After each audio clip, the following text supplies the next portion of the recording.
Na-build na raw ang bond ni Jeneline Mercado at Gil Cuerva. Kaya tiis na sa isa't isa ang mga bida sa inaabangang Pinoy remake ng My Love from the Star.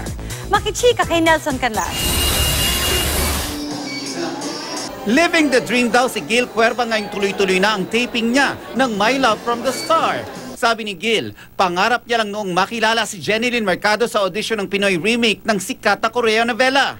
At ngayong magkasama na sila sa taping, labi siyang natutuwa na mas makikilala pa ang kapuso ultimate star. I try my best to be Mateo, but because nakakatawa yung character ni Steffi at si Jen as a person, pero minsan napapatawa ako, but I have to get back to my my character.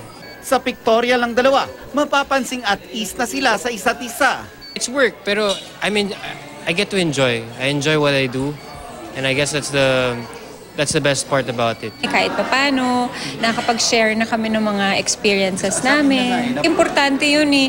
Ako sa lahat ng mga nagiging katrabaho ko, importante yung foundation. Kasi parang mas totoo, hindi yung arte.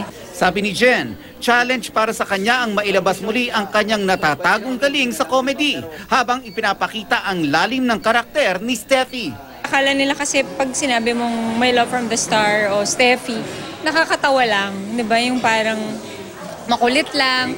Pero ang hindi nila alam kay Steffi, malungkot siya talagang tao. So, ang hirap nung pinapakita mo, kailangan masaya, pero kailangan maramdaman nila yung pain tsaka hurt sa loob. Nelson Canlas, updated sa Showbiz Happenings.